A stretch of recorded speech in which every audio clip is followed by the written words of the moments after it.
and Ma'at. That means I'm offering you truth. Welcome to Professor and the Priestess. Welcome back. If it's your first time here, welcome. Professor and Priestess is a live stream series, a talk show or podcast, however you want to refer to it, with myself and Dr. Regina Jennings. So before I go any further, Mama Regina, do I have your permission to speak? Yes, you do. Okay, give thanks.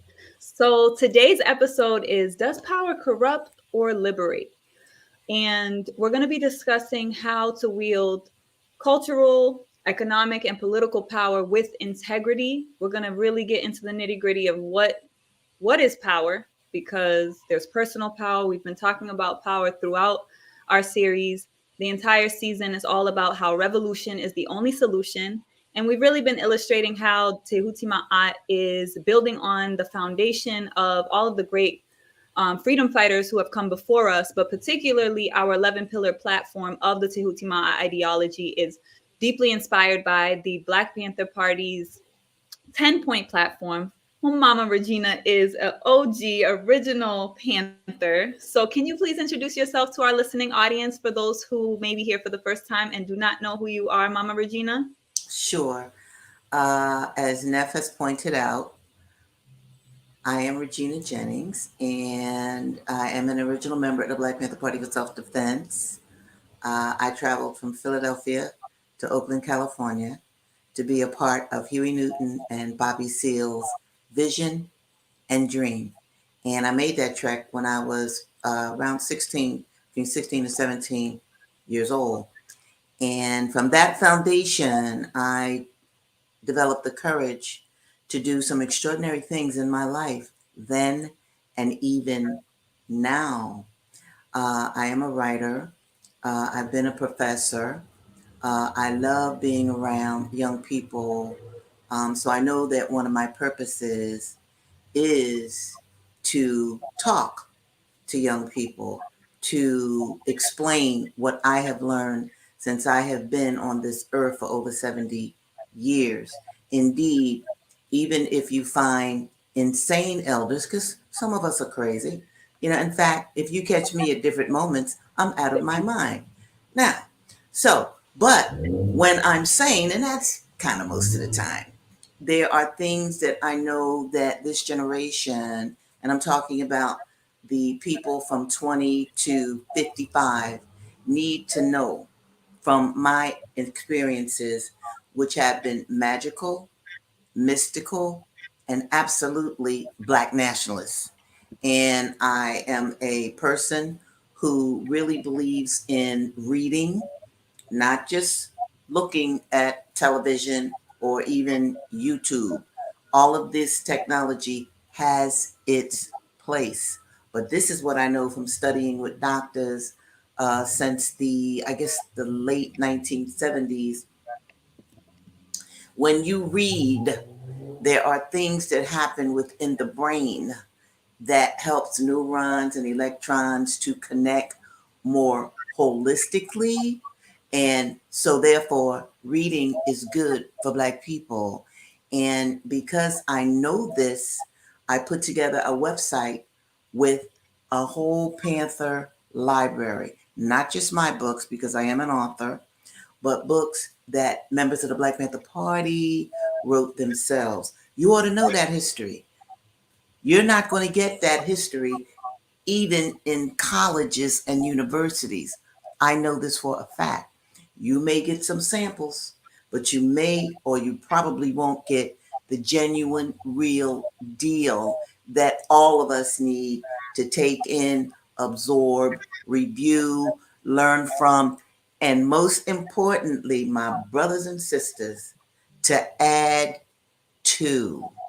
So this is why I'm here with the good sister Aust NeferKa, because I believe that her followers and her audience has put together a platform that is really good for our people.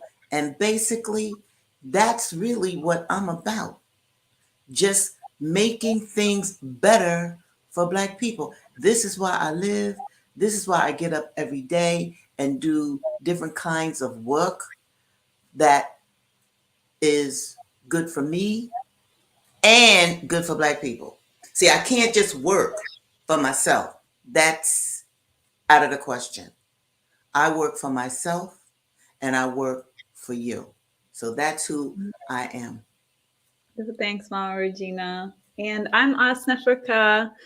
For those who are not familiar with me, I am the mother of Tehuti Ma'at. We are a revolutionary instrument for really advanced souls. It's interesting that you said followers because really our cooperative is really built for leaders, really for strengthening leaders, for healing leadership or creating healed leadership paradigms, which we consider to be spiritual warriors, not necessarily leaders, because warriors are a higher caliber.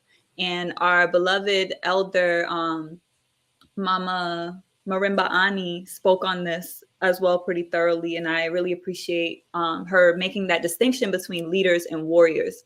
And our platform is really built on creating revolutionary cooperative institutions in the areas of healing, art, and education. We also serve as a resource mechanism. So if you want more information about us, you can definitely visit tehutimaat.org. You can also visit Mama Regina's website, apanthersister.com. It's scrolling across the bottom of the screen here, and it is also linked in the description. So you can support, you can check out Mama Regina's books, you can order, and you could check out the library that she mentioned that's on the website as well. Now, if you're here with us live, welcome. Don't be shy. Please go ahead and engage with us in the chat. You can ask any questions. You can give comments. That's the beauty of being here with us live for the talk show, is you get to be a part of the talk show. So we would love to engage with you. So please feel free to put any questions, comments into the chat if you're here with us live. So that being said, the best place for us to begin is really on power, because we have to define for ourselves what we're talking about. Because we can be talking, a lot of us have conversations with people, whole ass conversations with people, and we are not speaking the same language. We speak in the same colonized tongue, but we do not be on the same page. We have not fully defined for ourselves our terms of even speaking to one another. So I want to make sure that we begin first and foremost by defining what we mean by power.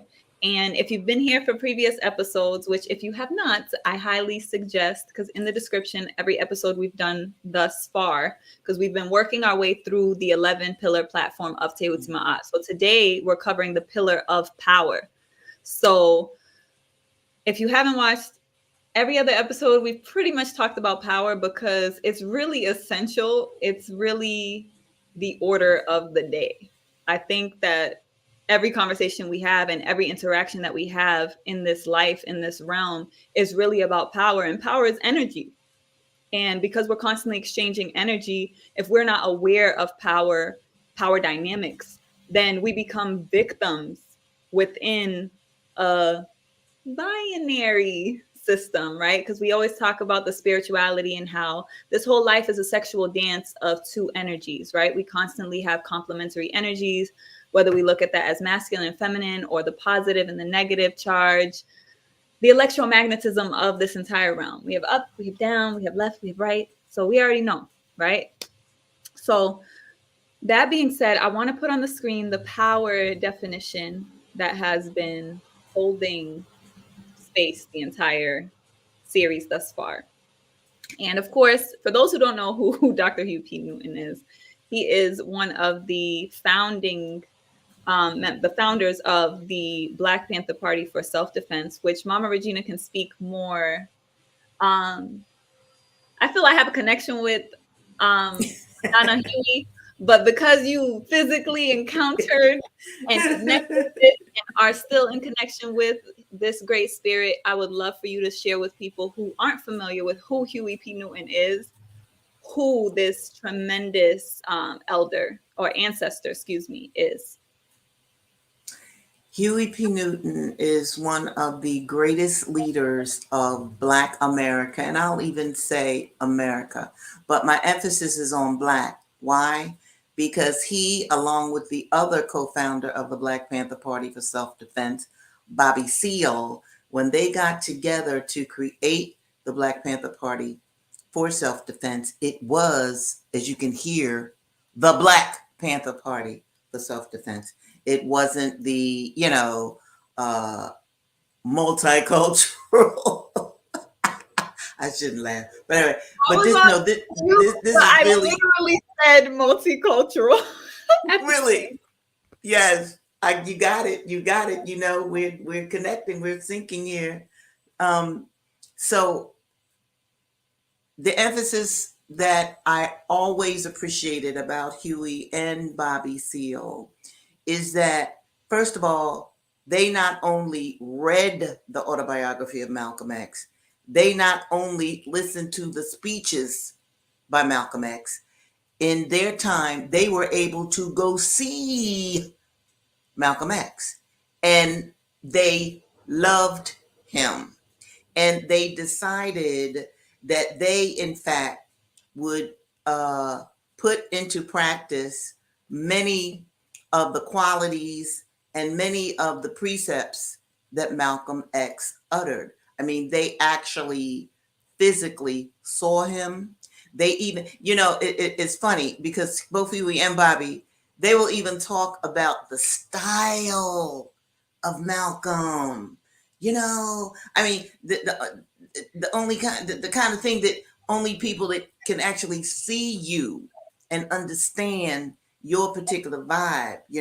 They said that he had. This is Malcolm now.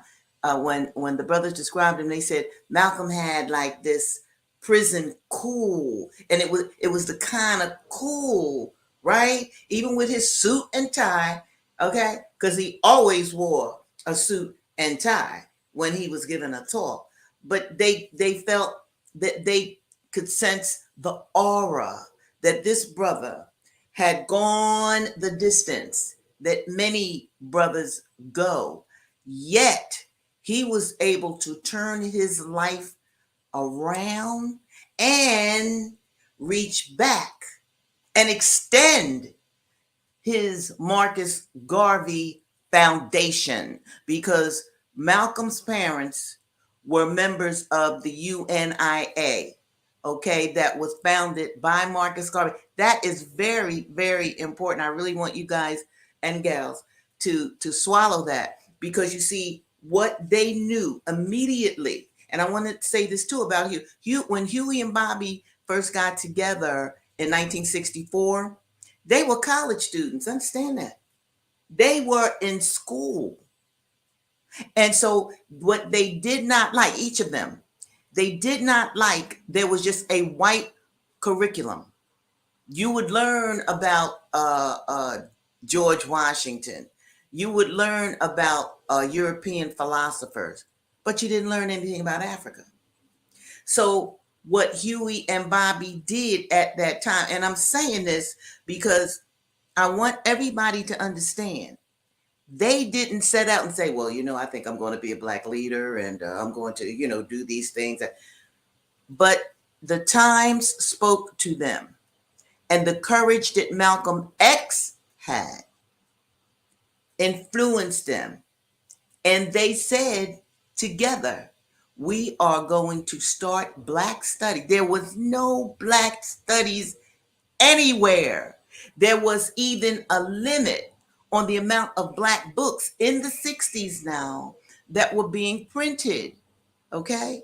But when those brothers put together a plan to start Black studies at Merritt College, then, and they would not take no for an answer. That is absolute courage. And they influenced other people on the campus to follow their lead. So that was the start of Black studies. All right, they start Black studies. Right on, right on, right on. Then they decided we need to go further, because Black men and women were being shot down like dogs. And I think that everybody who can hear me, you all have seen that in your lifetime. They decided, looking over Malcolm X's speeches, that simply marching against police tyranny was not enough. They thought about what it meant to be men and to be what Neff mentioned a few minutes ago, warriors. They turned themselves into warriors. And they said to each other, we will be the black people's black vanguard army. I said, Lord Jesus.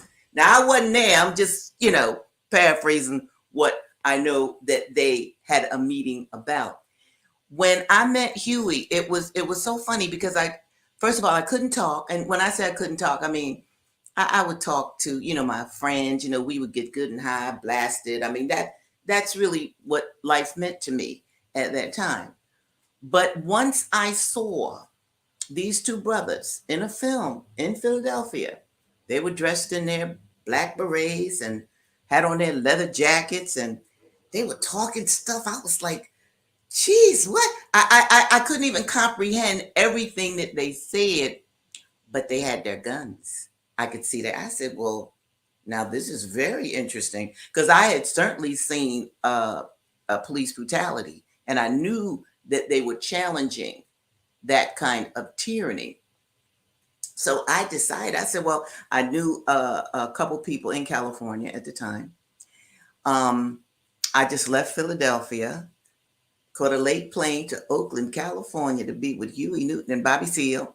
And the people that I was staying with, I didn't even say, well, I came to see Huey and Bobby. I just acted like I came to see them, to get some really good marijuana, Panama Red or Acapulco Gold. Because, Oakland, California is close to Mexico. So I knew you could get the real good high, in California.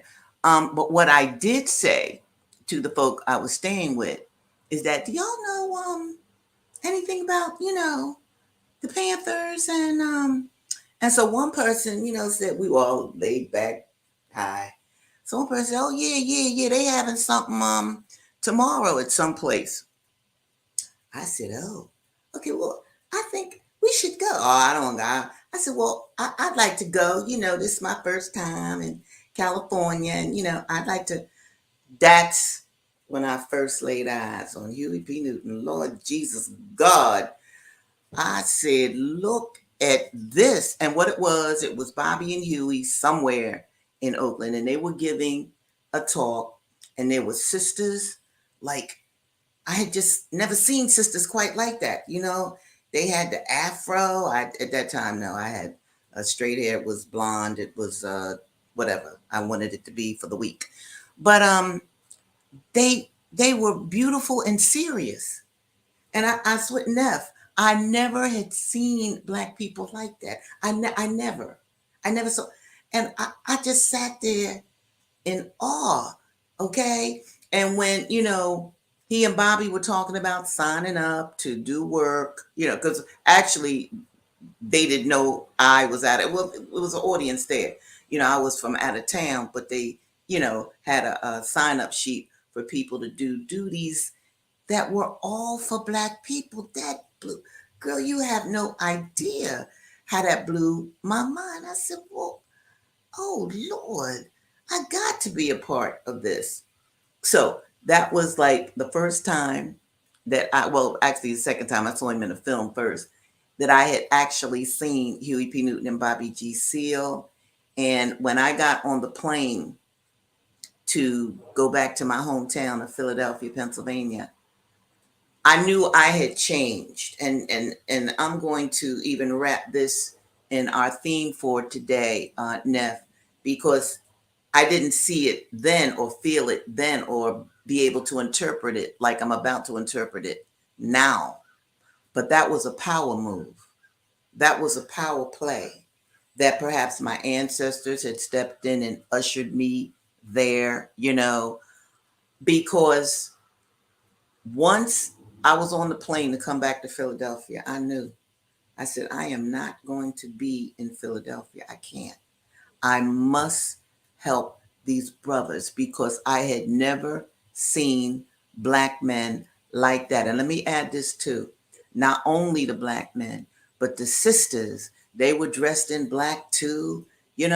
They had their hair in an afro and huge earrings, and they were not only helping out, bringing in people and setting up slides and all this sort of thing. I could see that these mommies were in kind of a leadership position right there. So in short, I believe I was witnessing a image, a live image of Black Power.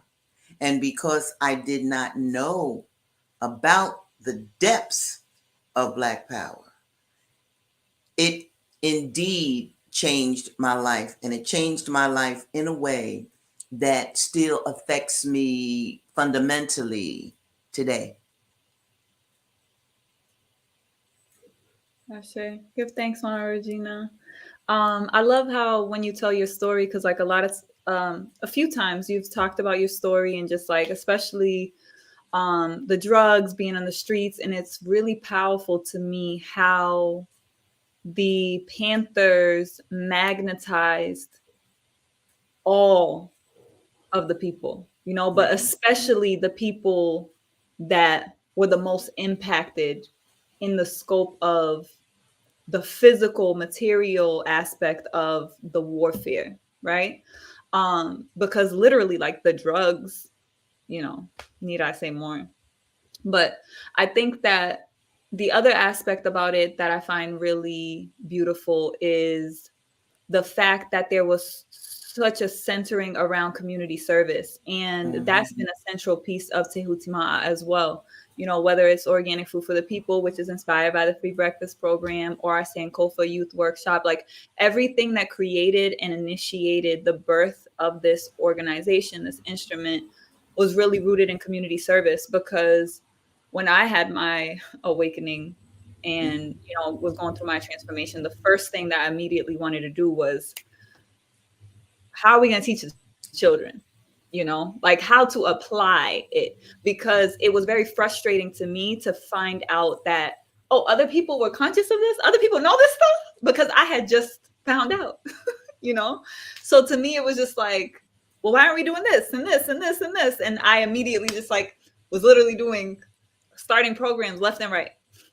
And I never regretted that, because even though people would always say, like, you can't multitask, you're doing too much, the reality for me, there was an aspect of it where I literally felt like I couldn't do enough, which Right. I've Yeah. centered since then. Like, I've really healed that.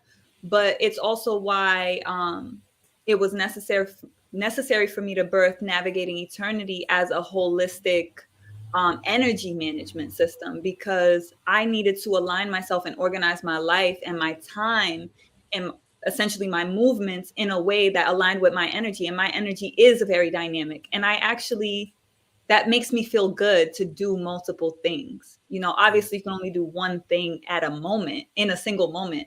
But for me, everything was connected. And that's the essence of the African worldview, is that interconnectedness, that holistic framing. So that being said, I do want us to center our conversation today on power. As we said, the definition that Huey said is on the screen. Power is the ability to define phenomenon and make it act in a desired manner. And there's two aspects to that, obviously, right?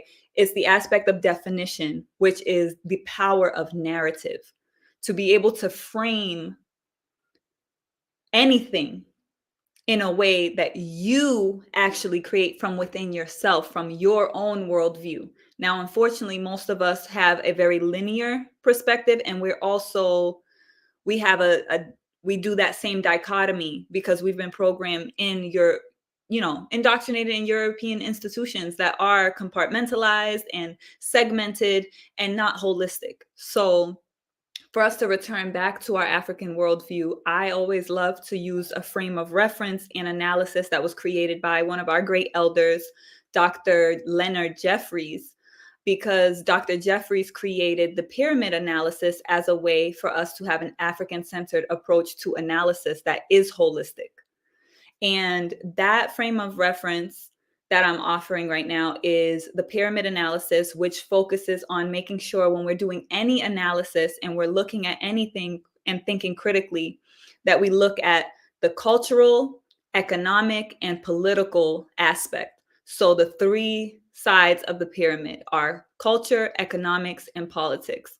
So we're going to be looking at power within that context today. The other thing that I want to mention is, I use the word power corrupts because a lot of people, and I remember in school, this is literally in middle school, learning this quote: power corrupts, absolute power corrupts absolutely, right? And it's such a dangerous notion and belief to adopt and accept and narrate, right? It's someone else's idea. So they've now defined the terms of power as something that corrupts.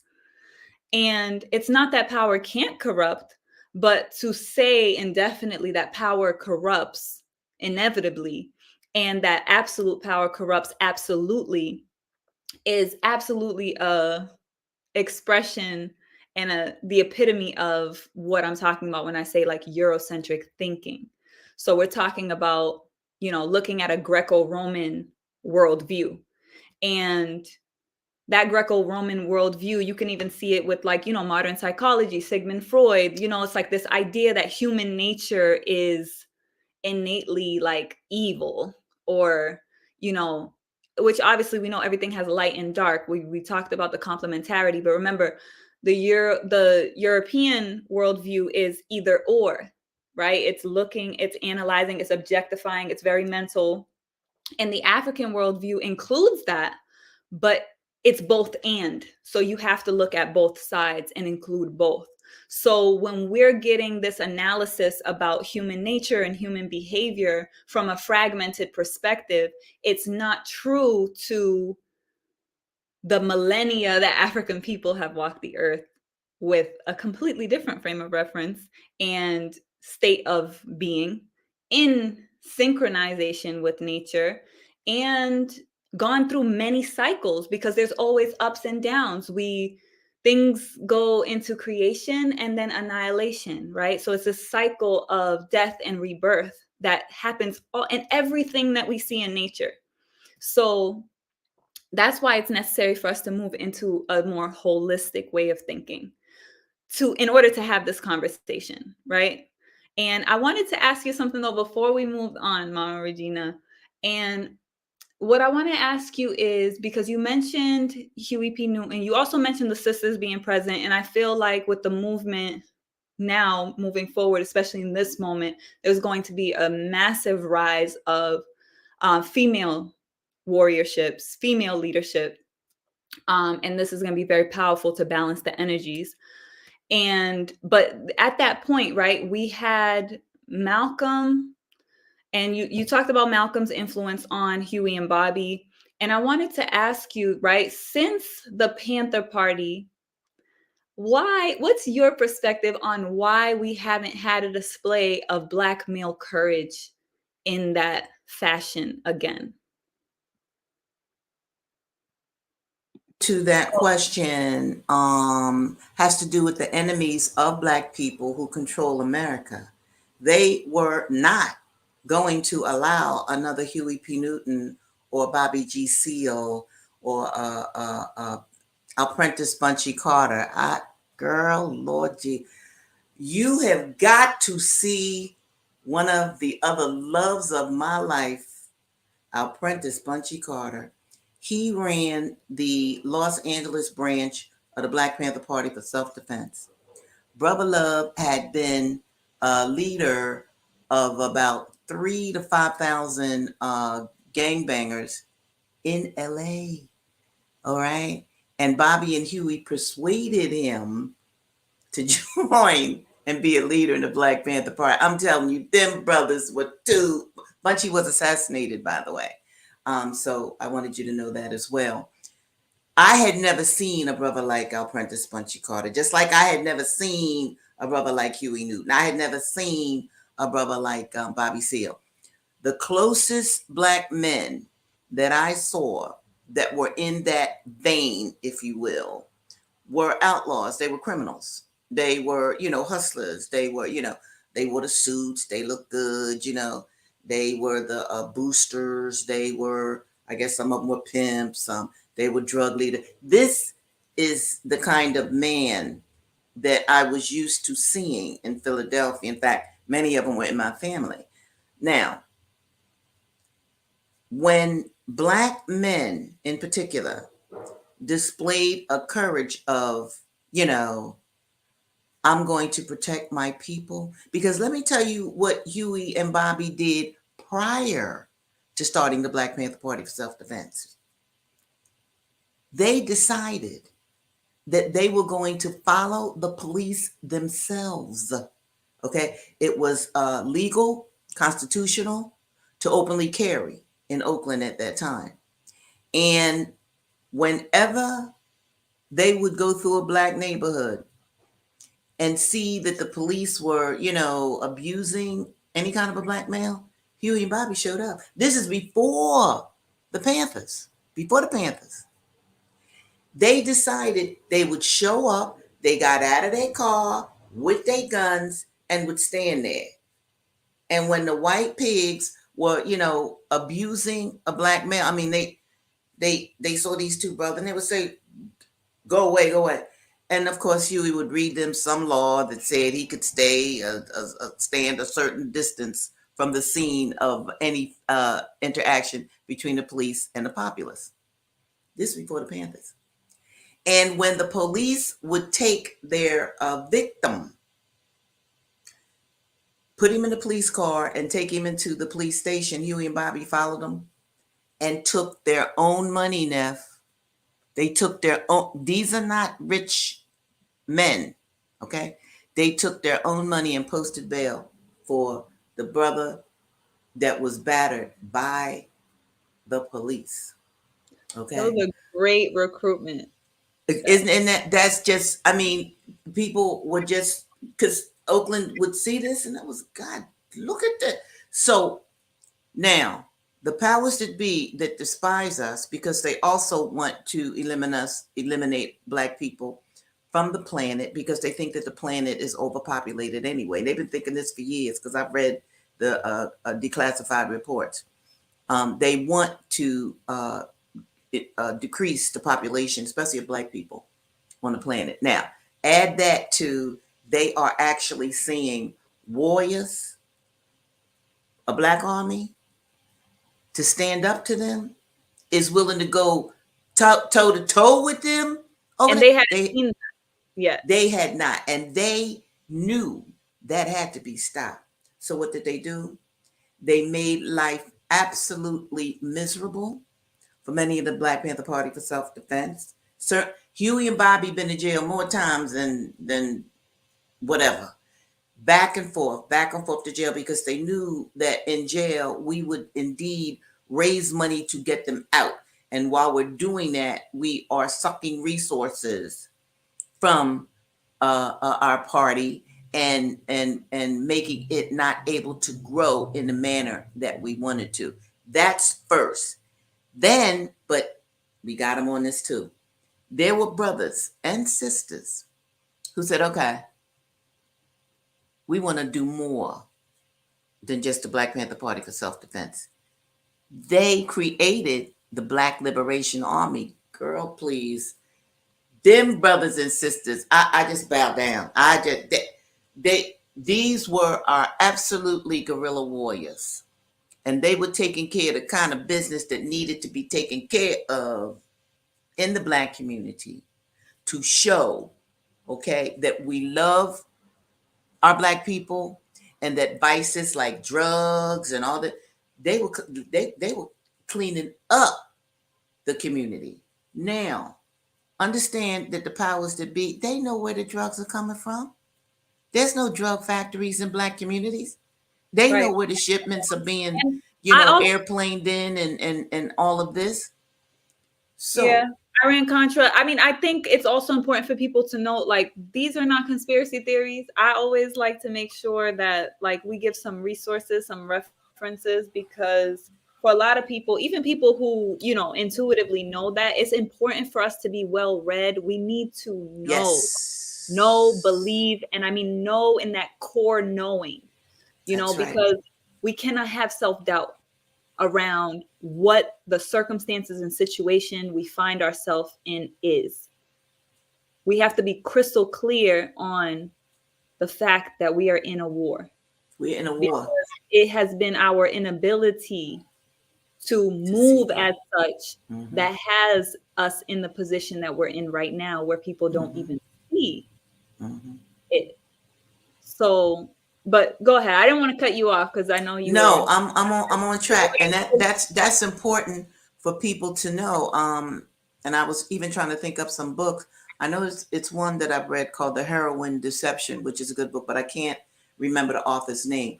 But um, to stop that kind of warriorship, many of the Black Liberation Army people had to go into exile, so that creates a vacuum. All right. And I'm even give you an example. I don't think I've talked about Charlotte and Pete O'Neill. Now, Pete O'Neill, oh God, Jesus, them brothers are just so fine. I'm sorry. Every time I say their name, I just get goosebumps. Now, Pete O'Neill was a leader of the Black Panther Party in Kansas City, and the police. He was very effective. So the police were coming after him and creating situations where he could go to jail. So because he did not want to go to jail, there were cases against him that were false and fraudulent and COINTELPRO inspired. He and his lady, his wife, Charlotte O'Neill, they jumped a late plane and exiled to Africa. They are there today, Neff. So they had to leave everything they ever knew and go to Africa and create a whole new life. Now, Pete can't come back to America or he's going to jail. It doesn't matter that he's in his 70s or he's 80. Okay, that doesn't matter to the bastards that really run this country. Charlotte can come back, and she comes back and forth to America, to let us know Pete and her story. And oh, wow, I just thought of this. She is a Yoruba priestess. Okay, I'm gonna send you a picture of her. Um, and so and she does poetry. So she comes back and forth to America. She can be in America. Pete can't. Do you see this? Do you understand this? The sister can come. Now she speaks woman. She's his wife, but the brother can't because they will immediately put him in jail. So that's a story I can share with you. There are others like that where I can't because I'm not going to name the name, but there is a population of men and women that are brave warriors that are in exile, and those that are not in exile, they're in prison. Now, Yeah. H. Rap Brown, wait, is it Jalil Amin? Yeah, Jalil Amin. He's 80 years old. H.R. Brown. He's still in prison. And he became a Muslim years and years ago. Okay? But the police put together a case that I do not believe is true. But they put together a case where they came after this imam and put him in jail. So we can't, and the youth don't see a Jalil Amin. All right. And there are many other brothers in particular, some sisters, but brothers in particular, that are stand up warriors, but they are exiled or isolated in jail. And that was by Mm-hmm. design. Okay. Yeah. So when the next generation or two did not see like what I saw, oh God, Huey and Bobby, I gotta join the there was no more brothers like that. No more But sisters like also, when that. you think about the assassination, when you think about all assassinations, and you think about all of the ways that the Panther Party in particular was villainized, Yep, um, I think it just created a lot of fear. That was a very it intentional did. tactic. But I don't It want to did. go too deep into that. I just wanted to ask you that question because I think it provides insight for people and just context. Because the display of power that we have to move into now, right? We're in a different moment. It's a different point in the cycle, right? So it may not be that exact form or display of power, but it is important for us to recognize how we got to where we are now. With, Absolutely. I would say there's a lot of cowards, and we don't have the same flex, right? So that being said, right, because we used Huey's definition, power is the ability to define phenomenon and make it act in a desired manner, Desired manner. right? So it's the aspect of actually being able to influence it. So I want to go ahead and broach the topic of corruption or liberation, right? Because in previous episodes you've talked about how the work that a lot of the ancestors did before us, it was a lot of bloodshed. I mean, even to get to, before we even get to Malcolm, there was a lot of bloodshed, right, in Yes, order it for us to get was. to where we are right now, right? And because we're a generations that have not made the same sacrifice, I find that we're a very entitled generation. Now, I don't necessarily include myself in that, but I say that proverbial we because there is no me without we, right? So we're a part of a collective. So that's the general expression in terms of the lack of um, enthusiasm, respect, and initiation or continuation, right? Of, Continuation. what was sacrificed, what lives and blood was sacrificed for, to me is an expression of being ungrateful and being entitled and feeling like, oh nah, like, Mm-hmm. it's just the attitude, right? Mm-hmm. And I feel like it's very important for us to look at how the power has been distributed, right? Because if we're defining power as the ability to define phenomenon, then we have to really define for ourselves what is the power dynamic that we find ourselves in. And you use something that I used to use before, and one of my lovely elders um, challenged me on, and it allowed me to revolve my language and my perspective on. And I would love to share it here because it's revolving power, right? You said the powers that be, right? And I used to always say that. And at one point, I shifted it to the powers that shouldn't be, or the powers that won't be, right? Because we do have the ability to make it act in a desired manner. I knew the power of my words, so I didn't want to assert that these are the powers that be and affirm that. But I remember Mama Ma'a, so Ma'a Bowman, who was actually married to Dr. Sabi. I remember she challenged that one day when I was speaking with her, and she was like, they don't have no power. And she just kept repeating that, like, they don't have power. Because I was like, well, the powers that shouldn't be. And she was like, come back to the power that they don't have. It's our power that we're giving them. So and I had to accept that because it is true. The dynamics of power is something that we're not defining for ourselves. We really genuinely think in a lot of cases that we don't have power, and we just surrender to everything that is happening, like almost as if it has to be this way. And when she said that, and I really sat with it, I had to deal with one, I went directly to the ancestral context, because when you look at it ancestrally and you're dealing with it energetically, the enemy of the sun is Apep, right? And Apep was seen as a parasite, a parasitic energy. And that's literally the relationship and dynamic that we have with the so-called power structure. Is a parasitic entity that is literally feeding off of the people.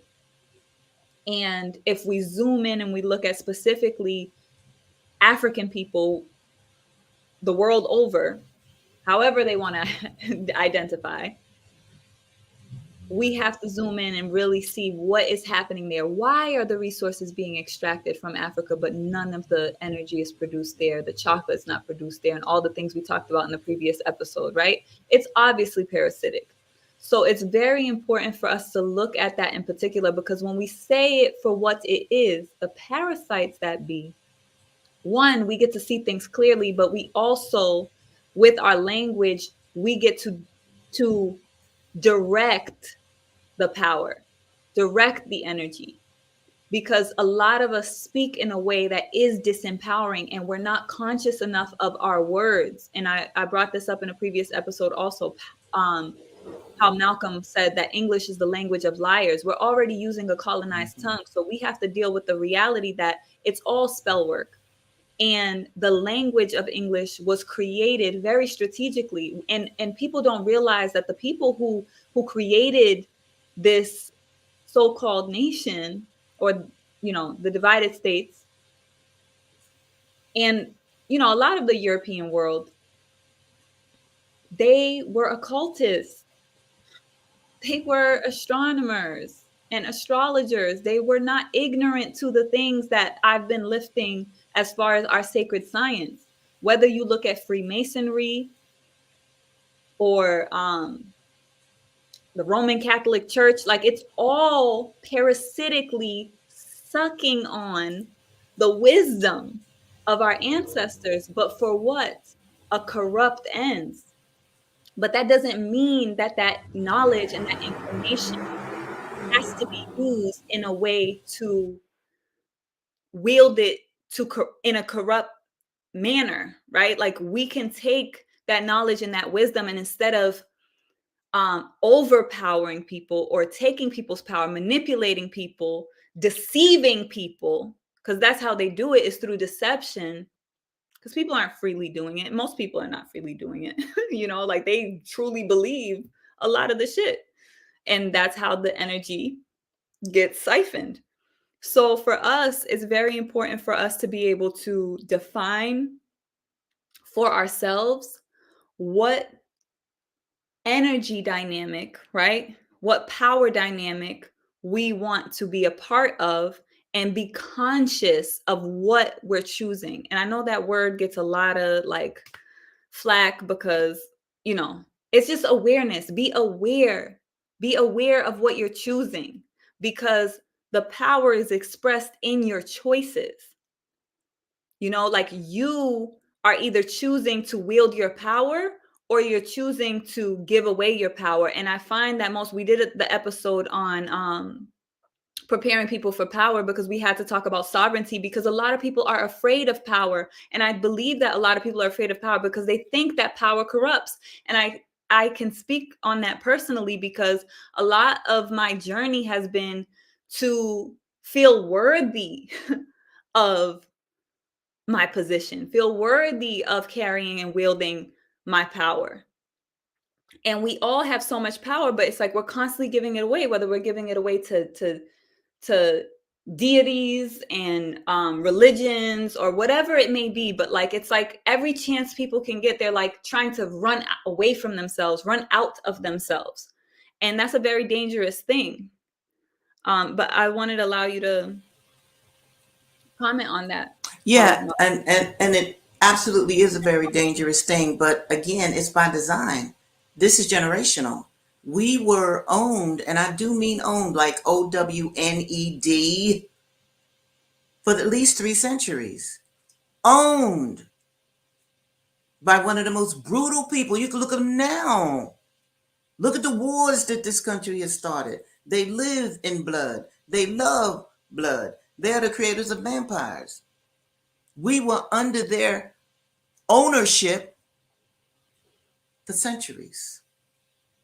So that's where we see and have seen the power, because these people could do whatever they wanted to do to us for centuries.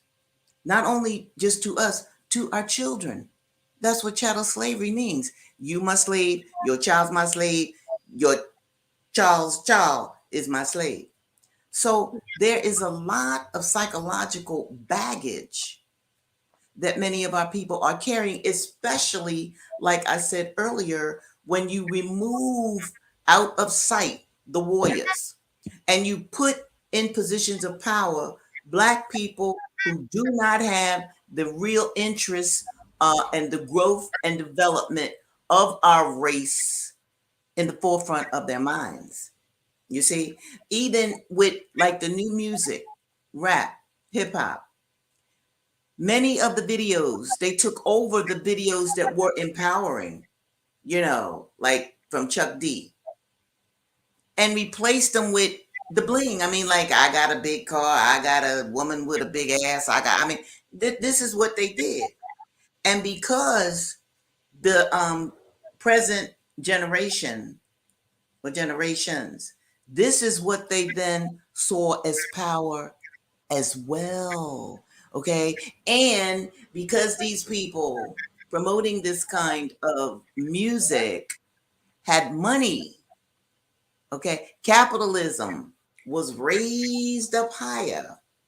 And this is what the young people saw. Well, maybe I could rap, or maybe I could play basketball, or they were not taught about what it means to be an astrologer, an astronomer, okay, a scientist, a physicist.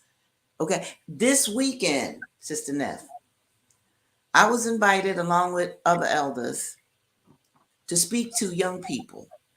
And we were to talk about what the divide is between young people and elders. This sister got up. Lord have mercy. Now, it wasn't all terrible, but I want to give you this example. Well, elders are jealous of me. Yeah, they don't know the language. They don't even know what Instagram is. That touched my heart because I don't really play with it. Yeah. And they romanticize the past. But, we don't take that shit. We don't know something. I know she don't know about all the brothers who are exiled, all the sisters who are exiled, all Sada Shakur sitting in Cuba. I really had to control myself and remind myself that this sister is in her 20s. But when she said, this is what she said, that I had to stand up. I said, look, man, you need to talk. She said, all they want to do is romanticize some past, and the past ain't my future. I said, wait a minute, hold on. And I was trying to be cool because this workshop, if you will, we were supposed to develop, a dialogue where young people can interact with us and we can interact with them and merge and help each other. This is all Black people, right? I said, what do you know about your past? She just looked up in the sky. She didn't want to respond. So I let that go. What I did when the workshop was over, I grabbed her again. She wouldn't look in my eyes. She did this. And I'm preaching about Kemet. I'm preaching about our ancient sacred knowledge. Girlfriend would not look in my eyes. So what I knew, she was not ready for that kind of truth at all. And so, I backed away, but I did have my say with her. But I just wanted to bring up, and even when she said, we are jealous of, I was like, isn't this? So this just gives me, and by the way, all the young people were not like her. I'm giving you an extreme example because the coming together really went well. Yeah, I think that's a blockage around accountability as well, because when we just outright reject something, it's really about not wanting to be accountable and the responsibility that comes along with knowing, you know. So there is a hostility between elders and youngers in some cases. In my case, I feel it's a reflection of where you are in your life, because right now, I mean, my relationship with you, my relationship with Mama Joy, Dr. Joy Heidemann, has been such a blessing, like truly a blessing. And it's interesting that she said they don't know about the language, social media. Like, that's what my relationship with, Mama Joy has been, like literally teaching her and creating her Instagram, literally teaching her how to post, so she knows how to post and do all those things on her own. Like, that's like, again, it comes back to power. It's like, take the power in the situation and change the situation. Like, define, literally design, create what it is you want to see. Like, we have the ability to do that. So if we're seeing something with the elders where the elders are lacking, like, well, bridge that gap. And likewise with the elders, So I think that that's a really important dynamic that you expressed, Mm-hmm. because we can't be in power if we're not whole. And that means we have to bridge the gap between the elders and the youngers, like the That's right. children and the elders. That's very, very significant, because we have to be in a continuum. We're very disjointed right now and very Yes. fragmented. And the Mm-hmm. whole, even the prophecy of the resurrection of Africa, illustrated through the resurrection of Asar, is really about remembering his body that was cut up by his evil brother, Set, right? And putting those pieces back together. So we have to do that. We have to do that with ourselves individually. We have to develop and cultivate personal power, which requires accountability. And a lot of us don't necessarily want to do that. But we've talked about that in That's a lot right. of episodes. We talked about that in the healing episode about when we did the pillar of healing. But I also wanted to reference the Blueprint for Black Power, because another raw source that I want to offer people. And I also want to let people know that they can join the Tehuti Ma'at militia. That's our membership program. We have our Think Study group. We're going to be doing The Falsification of African Consciousness, which is a smaller book by Amos Wilson, because this book is a doozy, as you can see. But still, we're going to go through Blueprint for Black Power too. Good. But just the first chapter, which I was so surprised that he did not use Huey's quote for power. But either way, it's very powerful. There's a lot in here, because there's so many forms of power, and you were talking about power over, and that's a very specific power dynamic. We because we haven't, well, yeah, you may have, but I haven't personally, and most people in my generation have not personally experienced force as power, right? I would say that our ancestors who went through chattel slavery experienced force as Yes. power, and Yeah. that's why a lot of people stand in judgment of that, and like slavery was a choice, and a lot of those Woo! ideas, Woo! because we don't even know what that is. That's right. Like we're dealing with psychological warfare for the most part. But yeah, he goes really deep into the typology of power, force as power. Um, I like to talk about what I consider to be natural power, but he talks about coercion as power. So there's a lot in here. Influence as power, different aspects and dimensions of power. So I think that that's very powerful, pun intended. But also I wanted to talk about natural power, because it's the aspect of just our existence that innately is powerful.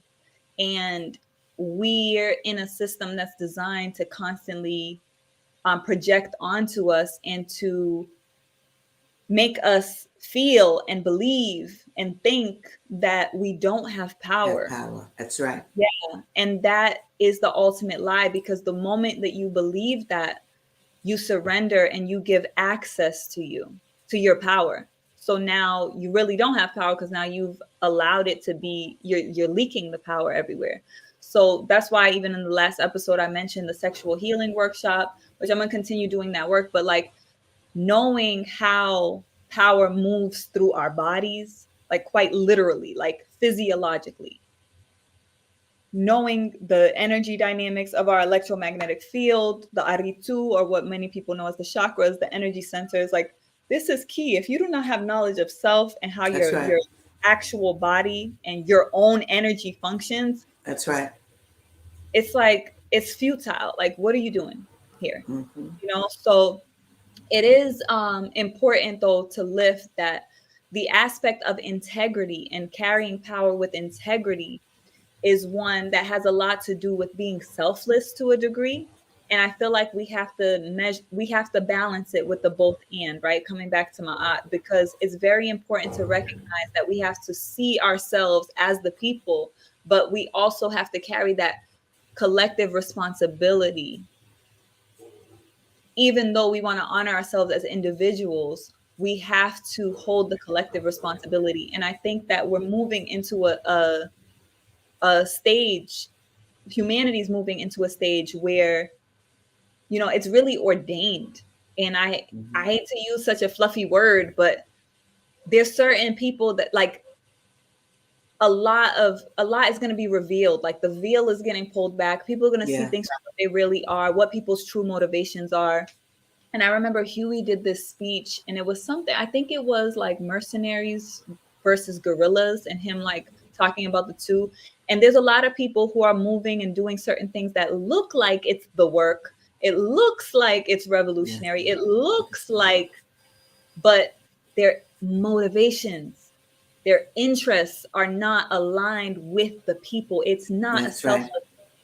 That's right. And it's very hard for people to discern that because money becomes an easy motivation for the people as well. So a lot of the charlatans, they deceive the people because they feed and they prey on that insecurity of the people. And when I say insecurity, I mean literally the lack of security, like your root level energy, right?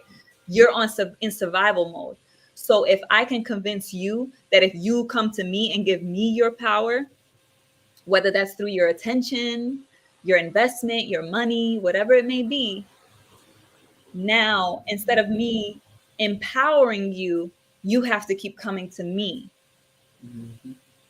And your motivation is also money. So we're all fueling energetically the wrong thing. And this is just like, it's Exactly. not even about like that money is wrong, because we also have to just see it for what it is in its neutrality. But it's not the motivation for liberation. Like, it can be a means to an end. We know that we need to have the exchange of energy, and it's the agreed upon currency, right?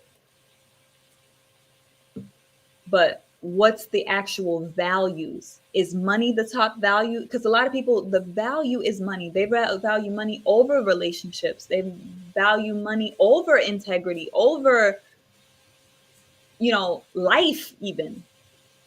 So health, right? There's so many things that we have to raw evaluate around our values in order to even begin to examine like what it means to be in integrity with your power. So can you speak on that a bit, Mama Regina? Like, just in terms of whether it's cultural, political, economic, when people are in a position of power, right? Because I feel that the power corrupts when the power is not natural power, right? It's not true power in the sense where it's someone just radiating from their own, like, evocation of their own Mm-hmm. power. Mm-hmm. It Mm-hmm. becomes a vacuum for other people's power. Like, we could look at the political dynamic that exists in most countries, right? The political pageantry. You have people holding political office who represent the people. So they are pooling the power of all the people, and they now get to wield that power. They're not moving within their own innate power. They're moving with the power that the people are giving them. So I feel that when you're carrying power that's not your own power, that's when the power corrupts or has the tendency to corrupt. Because even in that case, it doesn't necessarily have to, because you have the opportunity to give people back their power.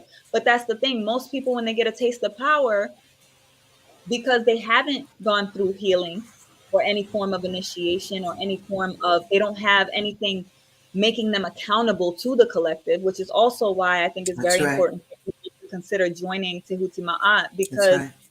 the whole thing, like even the JED, right, the extension of navigating eternity, our initiation process, where you raw orient yourself into cosmic cycles of time and you learn how to align yourself with nature. The whole process of coming through and being a part of this is to be supported in your healing process, right? So, as a spiritual warrior, like, you have to be healing yourself. And if you're not in a position where you're healing yourself and you're dealing with your traumas and all of the things that would make you prone to abusing power, then yeah, you're probably, if you're in a position where people are giving you their power, you're probably going to take that power and abuse it. So I just wanted to express that, but I wanted to know if you had any thoughts on that, and then I want to go ahead and touch on some of the comments that people have left in the chat. Black people don't feel loved enough. Okay. Dr. Francis Cress Welsing said that. in the ISIS papers. And that is absolutely true. Plus, this country is not built to help Black people heal, to help Black people be healthy, to help Black people have healthy lives, build families, and build a nation. None of that is here. This is a country that has shown that it hates us. This is a country that has even created a language, English, where Ntozake Shange said, English is the language that I grew to hate myself in. And that is absolutely true. If we are a Black people, for example, and you look up the meanings of Black in English, they're horrific. And all of these things are by design. They're by design. This country is not going to and never has loved Black people. And Black people have to understand that. They have to understand that. I'm going to do a Umar Johnson. They have to understand that. They have to understand that. They have to understand that. This is not your country. This is not the country that welcomes you, that loves you, that nourishes you, that teaches you really about who you are. It's not there. They stripped that away. And I'm going to go back to what I said earlier. They stripped that away when they saw the brothers and sisters in the 60s and 70s. Are you kidding me?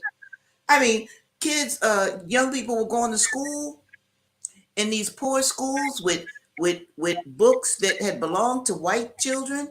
Okay, because this happened in schools when I was coming up. Once the Black schools got the books, they had already been used by several other white children.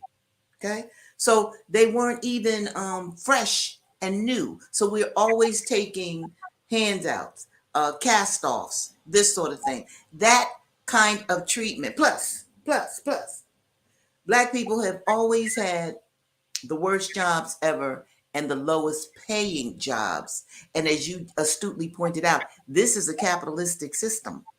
Then if you don't have money, then how can you really pay for the kind of foods that you'd like to pay for?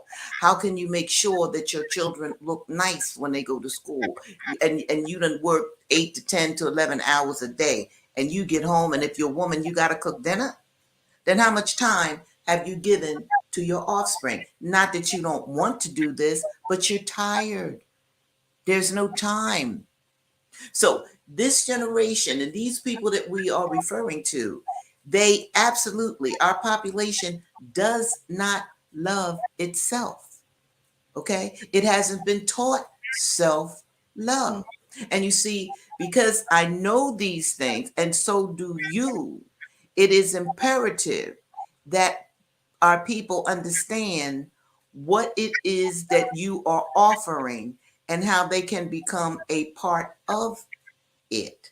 Because even me, I've talked about, I did this, I did that, I did whatever. I needed help. And I'm not even talking about when I was just a teenager and in my 20s. I'm even talking about when I was in my 40s and 50s. I absolutely needed help. But that was not in my purview. That was not, it was a good sister who came to me one day and she said, Regina, I really think, you need to go to therapy. And at first I was like, really? What? I did know I was a little off. I did know that. I ain't going into what I did. But anyway, I had done some things that were just ridiculous. So she said, I think you need. I, on my own, would have never thought that. That's why the words that you speak, Neff, are so important. Because if people don't know, they don't know. Now, she told me that I needed healing. She was so correct. And I talked to my other friends. I found a good therapist. Those were the best 2 years of my life. I mean, I really loved them. Now, I had to sue the therapist, but that's another story. The point is, when he was on point, he no longer practices. I don't take no shit from people, Nat, but that too is another story. Let me stay on point. So, when he was good, he was excellent. Because he made me see things. Look, I could talk to you about Huey and Bobby and Malcolm, but I couldn't talk about what's going on inside of me and what is going on around And me. that's the most important thing, because people have to recognize the revolution is in you. You are the revolution. So yeah, there's Yeah, no there it was. being And you. it was an epiphany for me. I would have never, ever gotten to that point without help. It is no way I would. And even when I ride by and see him waiting for the bus, he once had a big car, and yeah, you don't mess with Regina Jennings. But in any event, I still Are you salute able? him and send up a prayer for him, because when he was being truthful and doing what he was supposed to do, it helped me to become the person that I even am now.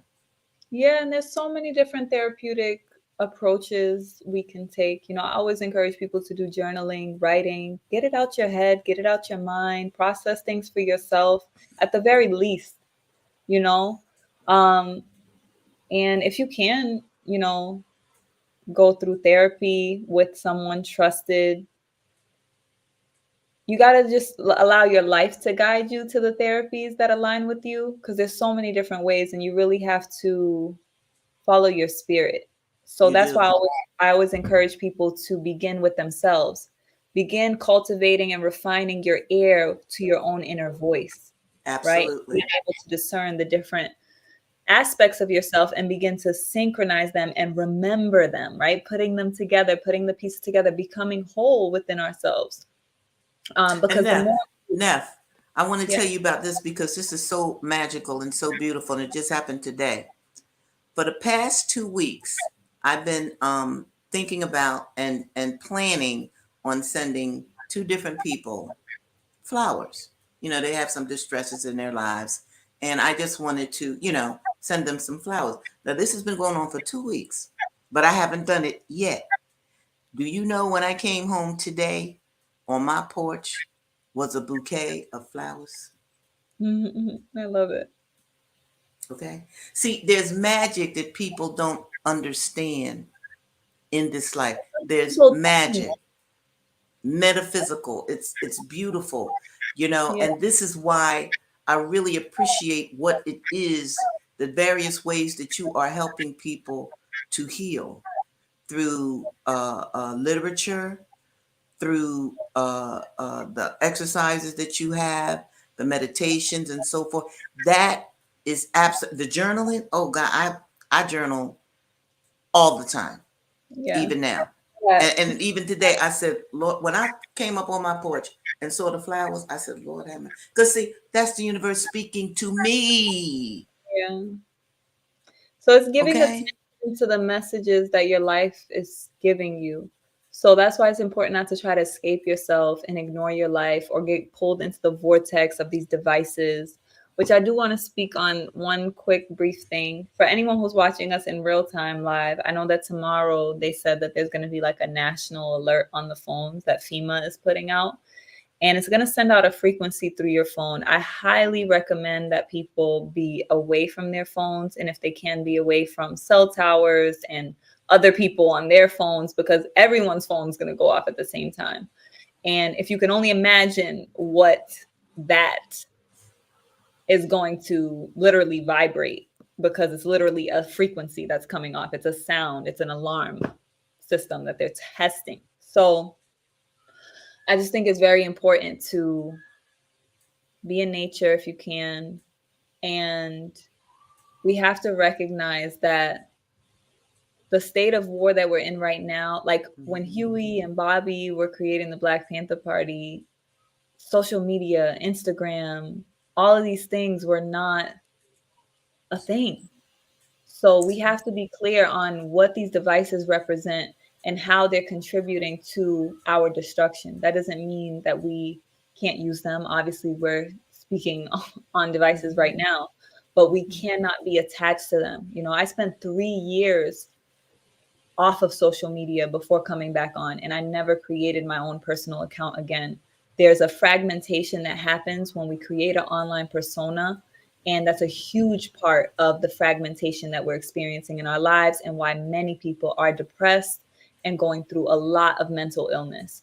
So I just want to encourage people to examine their relationship to the devices. I know it's not easy. It's just like any other addiction.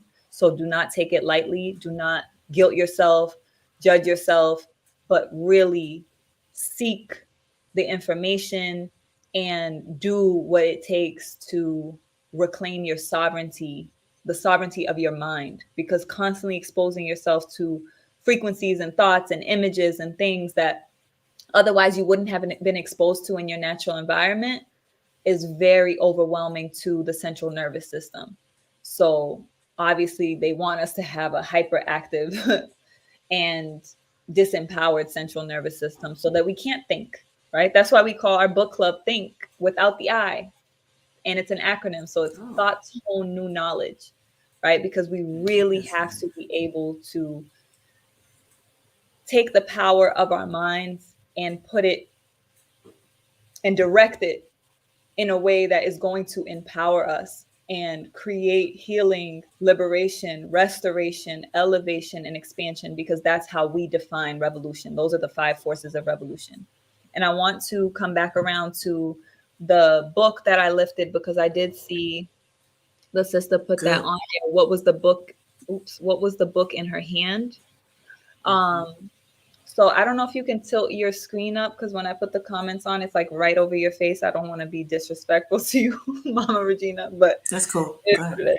So this is the book that I put up. I also put it in the chat. So I'm going to go ahead and put that on the screen right here. So it's The Blueprint for Black Power by Amos and Wilson. And Nana Amos Wilson is a very powerful, brilliant ancestor.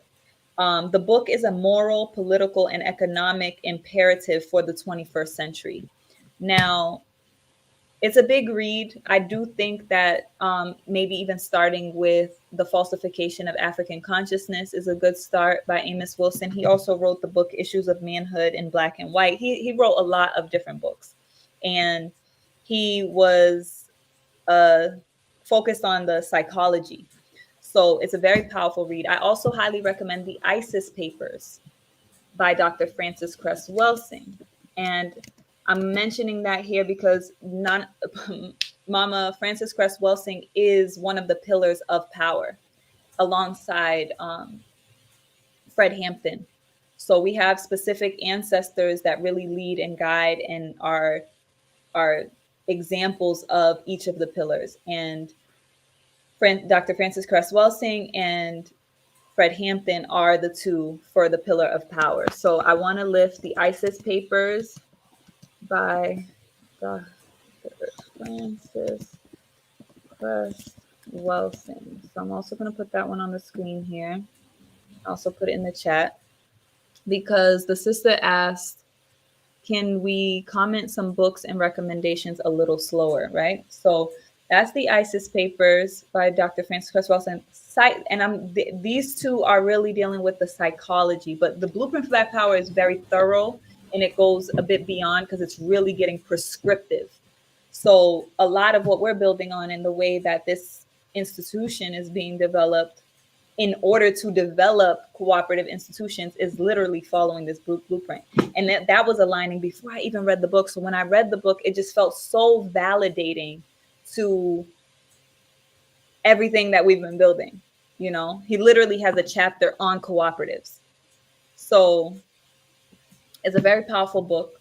The other book that I want to mention is another book I have right here, which is Yorugu. So I'm going to put that on the screen as well. This is a very powerful book also. This is by Mama Marimba Ani. Okay, Yorugu. It's an African-centered critique of European cultural thought and behavior.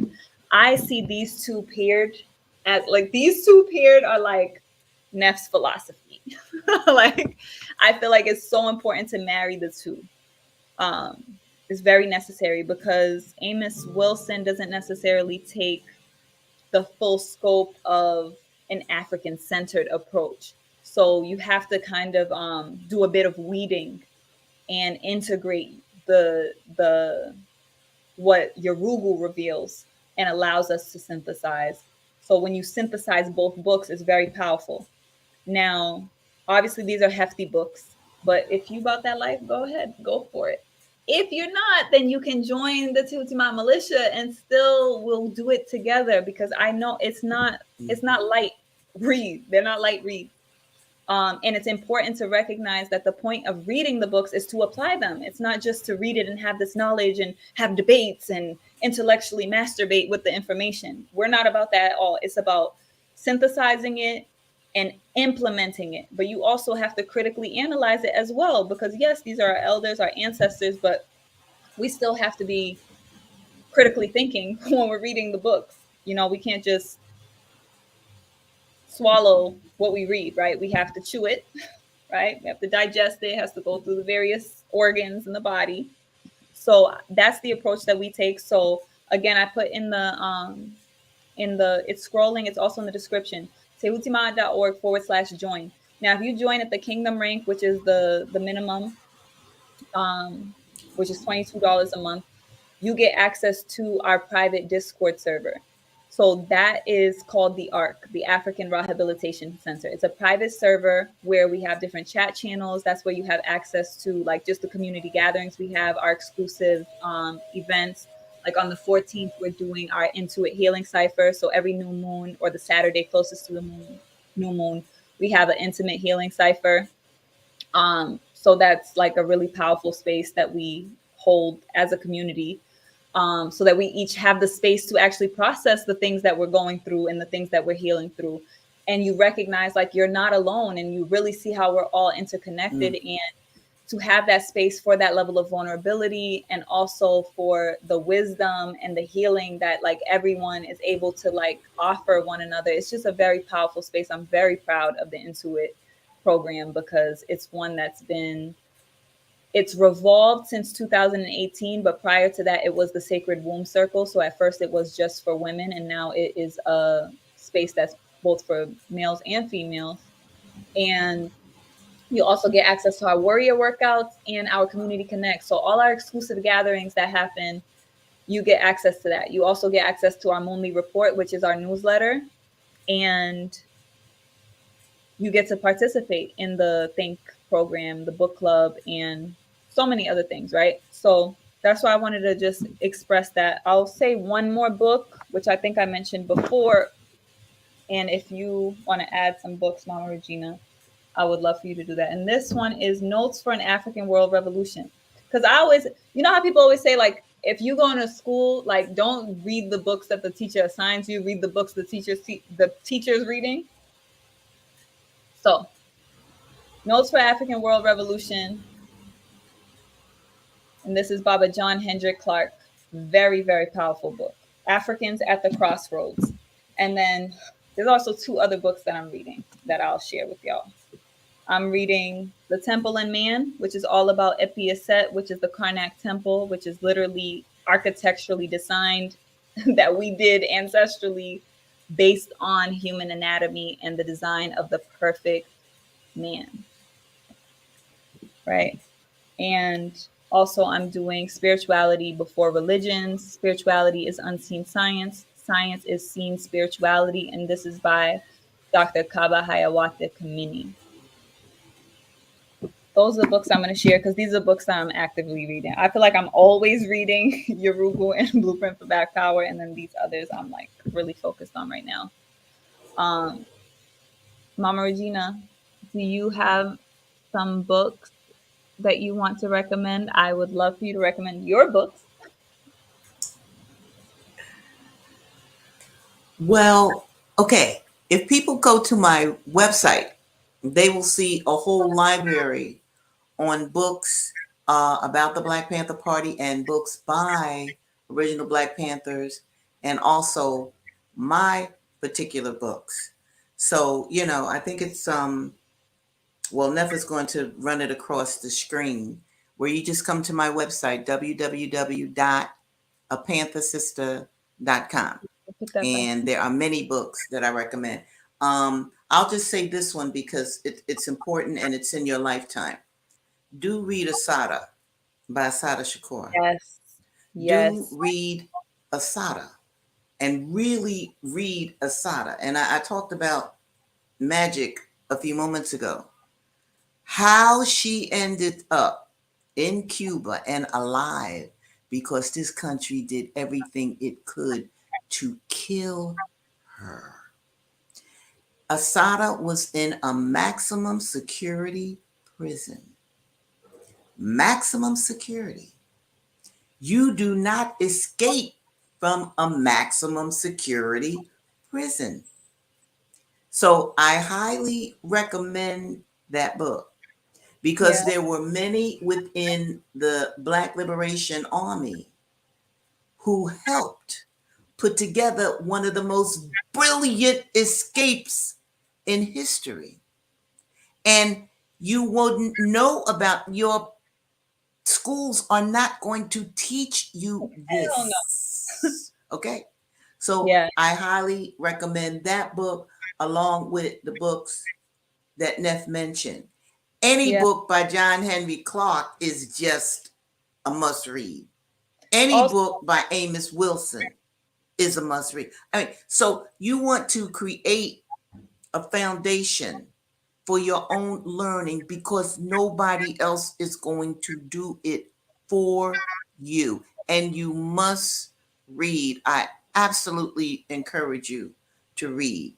All right. Because it not only will it open up new vistas, it is healthy for the mind and the body. Do you know where dementia really comes from? The mind just closing down and closing on itself. That's where Alzheimer's are you where did these kind of diseases come from? Just when you shut down the mind. And living in America, it's enough to make you shut down the mind. I get it. I get it. We all get it. So you must keep vital your intellectualism, you know. And Tehuti Ma'at has provided a vehicle where you don't even have to read in isolation. You could read with a group. I love that. And let me just say this too, because I and we just really saw this study. as well, Neff. I'm in my Mm-hmm. car and I'm looking out the window at this bus stop. And there was a young mommy, you know, and she had her little baby girl, maybe 3, maybe 4. She was just, the little girl was just hugging her legs, you know, her mother's legs and, you know, singing and skipping. The mother was on the phone the whole time. The mother was on the phone the entire time as we sat at a light, and she never once. Now I know this mother loves her baby. Now this isn't, you know, a neglect on purpose. But when Neff talked about the technology and our use of it right now, people really listen to that and think about that because I believe that girl was a good mother. I really do. The little girl looked like a little angel. She was just, but that girl needed to be talked to as she was swinging on mommy's leg. There were trees all around, you know, there were flowers, there was traffic. And the little girl, you know, she just started, you know, like singing, talking to herself. Her mother, while I was there, never looked down at that child. The Hmm. phone was in that mother's face the whole time. And so I know that this technology is addictive. Um, it's singular, all right, which is problematic. So you know, even if you do something like just put your phone away, put it away for an hour, 2 hours, just do that. Yeah. Cause see, you And know, I I know grew up, we didn't that's, have cell phones. You know, we yeah. didn't have cell phones, so we, you know, the phone was in the living room or whatever, and we went about our lives. And let me even say this: we had some of the biggest rallies ever, you know, without going Phone. on Facebook because there was no Facebook, And you now know. they make So you feel like you need that. yes, they and that Yep. too is by design.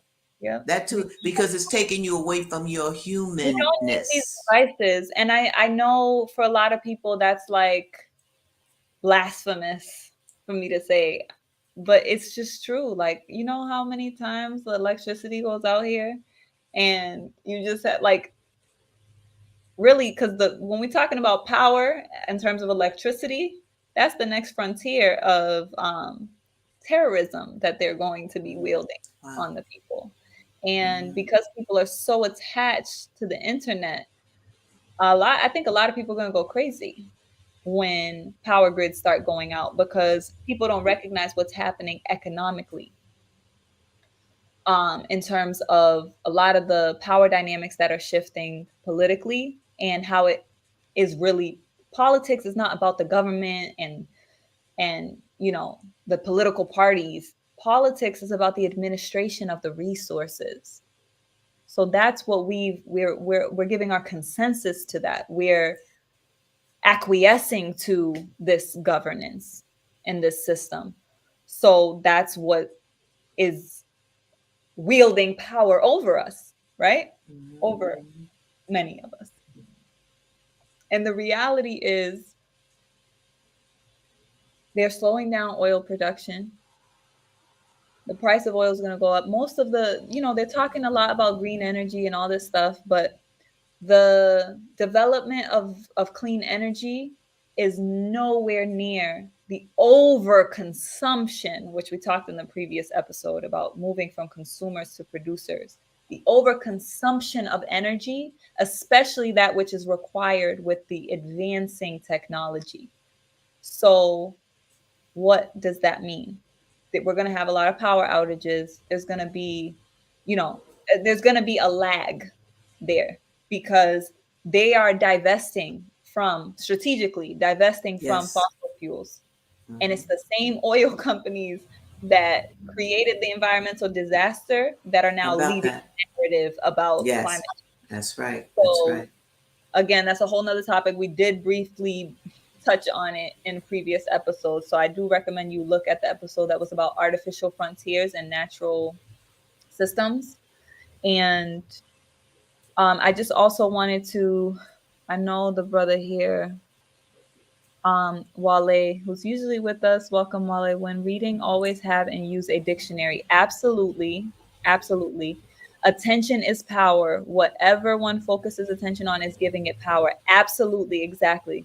Give attention to your children and see how powerful they become. Exactly. Because what the sad part about that story is that's going to create a insecure attachment style for that child, and that's a whole nother thing. The brother also said the government, not the country, the government. Okay. And sis, I'm not sure what you're referring to when you said which state and when you asked, do you mind typing that? So I don't know if I did cover that because I did see got it. So just let me know if you have any final questions because we're going to be closing out. But yeah, I just want to give thanks to everyone who's been present here with us. And if you are watching the Raw play and you stayed all the way through, shout outs to you. And we want to thank you for your attention and your energy, which we're always reflecting back to you because we are here to just empower the people. And that's the beauty about what you're able to do when you're in your full power. When you're in your full power and you're fully secure in that, you don't need to feed off other people's power. So when people give you their power, whether that's praise or even if it's criticism, you just reflect that shit back Mhm. because you don't need it. You're full in yourself. A lot of people feed off of and need validation and need, Yeah. or they wallow when someone is critical of them. And that's all an expression of where people are within their own self, within their own power dynamic. So it's very important to take up and cultivate and strengthen and refine and define the power that you have innately in you. Stop running away from that. That's very, very important. So yeah, I just want to give thanks. And oh, so the sister did say, which dictionary would you recommend, Wale? Well, I'll allow Wale to answer that. But which state are the community events held in? So we have the Tehuti Ma'at Community Garden, which is one of our bases, which is in Brooklyn, New York. Tehuti Ma'at was founded and has a base in New York, but we're really building internationally. So the community, the private server is a virtual space. So it allows you to connect with other people. And the beautiful thing is you can connect with people who are local. So it's so funny because the two of our brothers, so shout out to brother Rob who might be watching, and Brother Omawale as well, who might be watching, because they sent me a picture because they just recently connected for the first time in person. And Oh, yeah, nice. so it's just beautiful. Like even with Mama Regina, like I hadn't met Mama Regina, and then when we did our community ritual in Brooklyn, we invited Mama Regina, and she came, so we got to meet Mama Regina. So it's beautiful because we want to be able to connect with each other in real time as well, but also connecting with people who you may not know, who are like-minded, who are nearby, because Right. they're also part of the community. So it's a virtual space, essentially, is what I'm saying. And the beautiful thing is it can empower you to basically create and facilitate the programs and the community services wherever you are, especially things like organic food for the people, because our goal with Tehuti Ma'at Community Garden was really just to serve as a model to show how you could take any dilapidated land, any empty lot, and transform it into an urban farm if you're in an urban setting.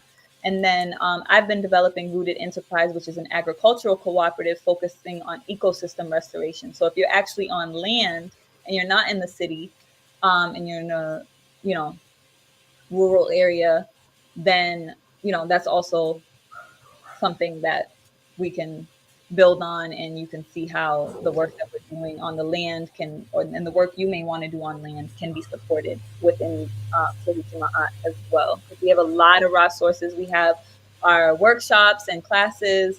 So at the Empire rank, you would get access to our exclusive tiers, which would have like different exclusive content and the archives of so many different things. So all things you can explore. And yeah, if you have any other questions, you can also reach out to us. You can reach out to us via Instagram if you'd like. We have an Instagram, which is Tehuti Ma'at. And we also have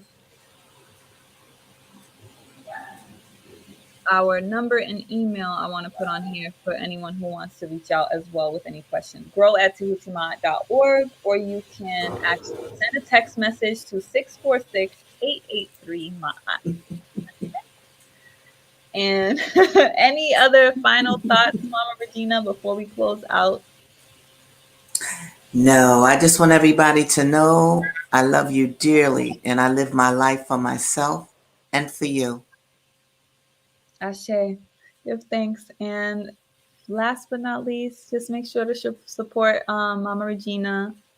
I will, I'll start putting up the Cash App and stuff like that if people want to start giving donations, because we do have a Cash App, which is Tehuti Ma'at World.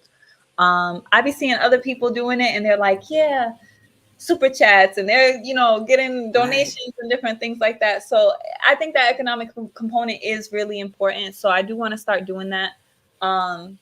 I just don't want that to be a whole thing, but there might be some things I still need to work through around allowing the receptivity of Let, let everything. me, hey, Neff, let me speak to that too, because you bring Yeah. up a point.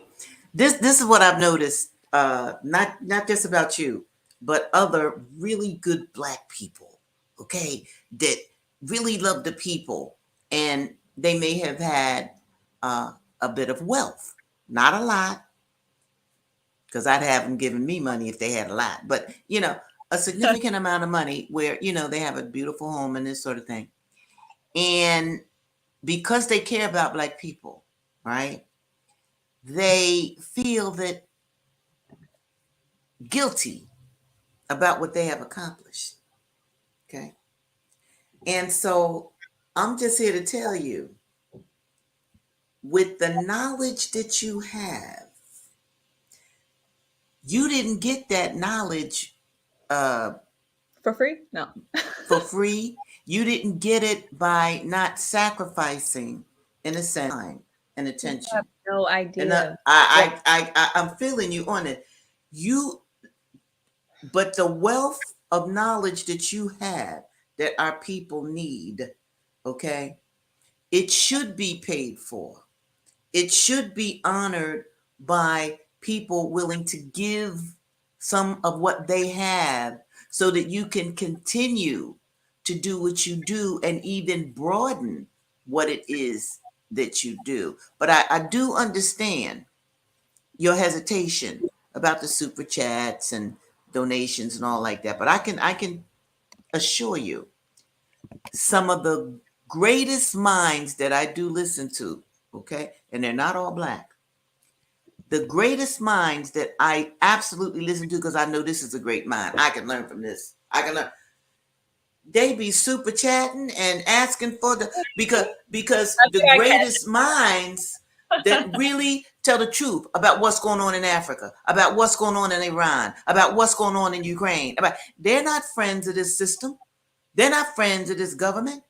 Okay, many of them have even been demonetized. I know one guy that I listened to. He said PayPal won't even allow him to use their site anymore. Okay, I mean he's shut down all just regularly. So what am I saying? I think, These people who work for us to this degree, they must, and because we live in a capitalistic system, you must have money to take care of yourself. Then those who go the distance for us, we got to go the distance for them. We got to go. Just like I'm working on with organizations to free our elder political prisoners. Okay, okay, working yeah. on that. That takes money. That takes money. And what you will get from Tehuti Ma'at. See, I was even studying Tehuti before I met Neff. Okay? And now I can study that concept on an even deeper level. That's incredible. So Tehuti Ma'at must be supported, and it must be supported by us because it's for us. I do agree with everything that you said, Mama Regina. I know that I'm closing out this wound that I've had from my experience of, the 9 years that I've been in service Mm-hmm, to the people. mm-hmm, And a lot of that has to do with the fact that people are more willing to buy things than just donate. That's why we had to take the business approach. We're like, okay, well, we have to start cooperative ventures. We have to start businesses because we cannot rely on donations and fundraisers and things because it just hasn't been working. And I'm going to be honest with you, maybe our approach isn't as marketable or capitalistic. But the reality is, I've seen people fund things that really don't have any real benefit or aren't really even of mm-hmm. service to people, and not fund and service like something so obvious and so obviously altruistic as like a community garden where we're literally teaching children how to grow food and like providing actual food for people.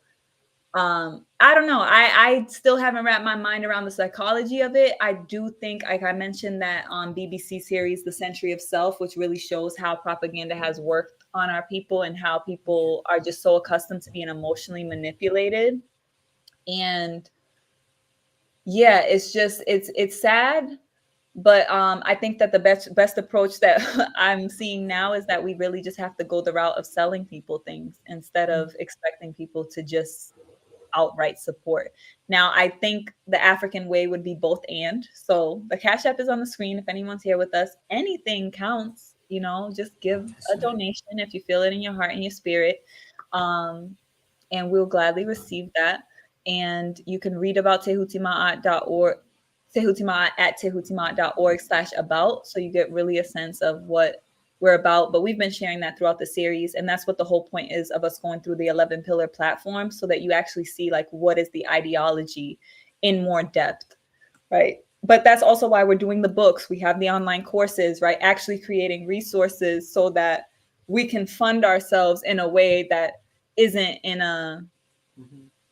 you know, nonprofit type of like paradigm. Because I don't agree with that either, because it's like you're constantly going to have a roof over your head and you're constantly putting all this energy into like asking for money, and we need to be able to be sustainable, right?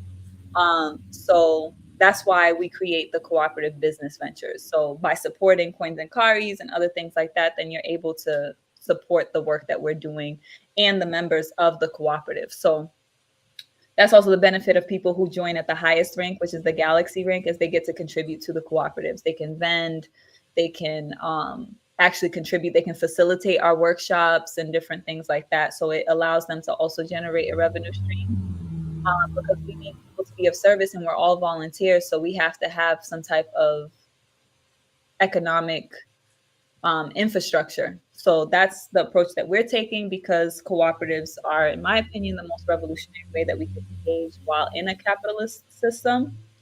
And yeah, I think that being said, I don't know if there's anything else you want to add, Mama Regina, but I No. think we pretty much touched on how power can liberate us, and we really have to be able to wield our personal power and be accountable to the collective in order to move and wield that power with integrity in a way that is going to serve the greater good and the intention of liberating people of African descent. Ashe. So have a beautiful night. Thank you again, Mama Regina. It's always a pleasure to have you. Thank you for your energy and your wisdom. And I will see you again next Tuesday. Absolutely. All right, power. Thank you, family. Power.